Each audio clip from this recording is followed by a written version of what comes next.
ఐక్యత, గ్రామ పంచాయతీ వర్కర్ల ఐక్యత, రద్దు చేయాలి మల్టీపర్పస్ విధానాన్ని వెంటనే, రద్దు చేయాలి మల్టీపర్పస్ విధానాన్ని వెంటనే, అమలు చేయాలి సుప్రీంకోర్టు ఇచ్చిన 26,000 వేతనాలు వెంటనే.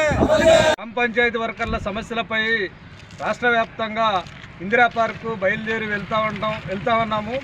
12వ తారీఖు పాలకుర్తి నుండి హైదరాబాద్ వరకు 28వ తారీఖు వరకు రాష్ట్ర సిఐటి నాయకత్వము పాదయాత్ర చేస్తూ ఉంది.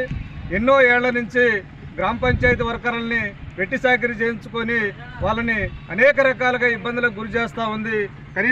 కనీస వేతనం ఇవ్వాలని సుప్రీంకోర్టు అన్ని రాష్ట్రాలకు 26,000 రూపాయలు ఇవ్వాలని చెప్పినప్పటికి కూడా తెలంగాణ ప్రభుత్వము మరి మొండి చేయి చూపెట్టి వాళ్ళ జీవన విధానం మీద దెబ్బకొట్టే ప్రయత్నం చేస్తూ ఉంది.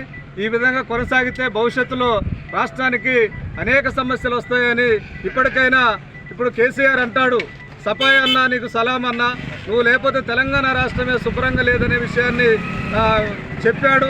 మిమ్మల్ని ఎప్పటికైనా కడుపులో పెట్టుకొని చూసుకుంటాను, మీ కష్టం ఎప్పటికైనా ఫలిస్తుంది, మీకు తగిన వేతనాలు ఇచ్చి మీ కుటుంబంలో సంతోషాన్ని కలగజేస్తానని అనేక సార్లు అసెంబ్లీలో కేసీఆర్ ముఖ్యమంత్రి గారు చెప్పడం జరిగింది.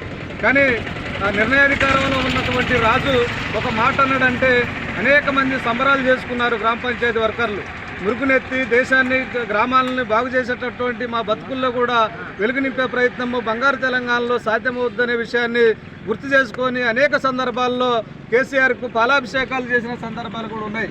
అయ్యా ముఖ్యమంత్రి గారు, ఈ విధంగా మీడియా ద్వారా మీకు తెలియజేసేది ఏంటంటే క్షేత్రస్థాయిలో ఉన్నటువంటి గ్రామాల్లో ఉన్నటువంటి ఈ స్వచ్ఛత పరిశుభ్రతకు ప్రధాన కార్మికులైనటువంటి గ్రామ పంచాయతీ వర్కర్లని వాళ్ళ పొట్టగొడితే ఆ ఉసురు అనేది ఖచ్చితంగా రాష్ట్రానికి తగులుతుంది. కాబట్టి ఎత్తేడిసిన వ్యవసాయము, రైతేడిసిన రాజ్యం బాగుపడదంటారు.